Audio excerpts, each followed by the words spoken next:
Austin from East Lake C.E.R.T. Give us a recommendation, a tip for someone preparing for a hurricane. All right, well, definitely you have to prepare for power outages. That's going to probably be one of your main concerns. Also, food shortages. You need to make sure you have canned food, non-perishable foods. You also need to make sure you have plenty of water. Don't forget to fill up. You could even use your sinks. You don't have to go out and buy bottles of water. You can fill up containers, new garbage cans you could purchase, bags and all that. I filled my bathtub, thinking I was going to fill the bathtub, and the seal didn't work, and it just all drained out.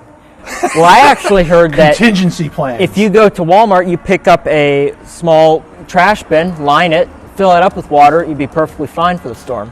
As far as power, make sure you have batteries, flashlights, hand crank radio, something where you can get news in case everything else goes down.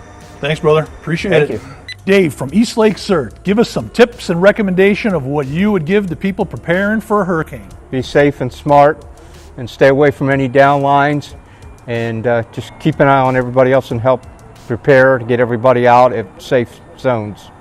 What's the most important piece of equipment that an average person should have? Water, food, flashlights, batteries, all that stuff. And also have plenty of cash because the machines are going to be down when you don't have any power, and generators. Does FEMA still recommend having 72 hours worth of food and water? Is that all they recommend, 72 hours? Is that still what they recommend? I would have at least a couple of weeks because you don't know how long the power is going to be down. Yep, people are out for weeks. That's correct. Dave, thank you, brother. Thank you. Ralph Farmer, East Lake C.E.R.T. Give us some advice, give us some tips about hurricane preparation. Well, you can read all the pamphlets that's out there, and that's all great information. But what you want to do is you want to have a plan and you want to prepare, which is what everybody does. You should always do that. Main thing you should do is think about, what am I going to need? Okay, am I going to stay at home? Okay, or am I going to try to take and go someplace? First off, if you're going someplace, go early, okay, and know where you're going. Yeah. If you're going to stay at home, then you need to start preparing your house. If you're going to put window shutters on, fall's coming up, now's the perfect time to do it. Have all your supplies ready. Have everything in a bin.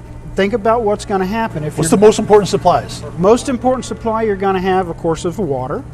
And then you want to have some kind of food. But you need to have some food that doesn't take a whole lot of energy to heat it up. So if you can cans of sterno. Cans of sterno, propane stove. Pretend you're going camping. Yep. Pretend you're going camping and you have nothing. All right, you need battery lights or lanterns, gas lanterns. You need a stove that will run off of propane or, LP gas or Coleman fuel. But you need to have things, so if you're going out camping, what would you take? Also, a thing you have to think about is, after the storm, what are we going to do? Well, if you have any high water, forget about getting any gas, especially if that station's been underwater, because the water will go right down the fuel tanks. Gas is ruined, yep. Think about all the roofs that's blown off, yep. All the roofing nails that's out there. Have some Fix-A-Flat. Invest in a tire repair kit where you can plug your tires. Good advice. So things you just have to do, and you have to think about, what am I going to actually need? And remember, you always want to have it and not need it than to need it and not have it. Absolutely. Thanks, brother. You're welcome, sir.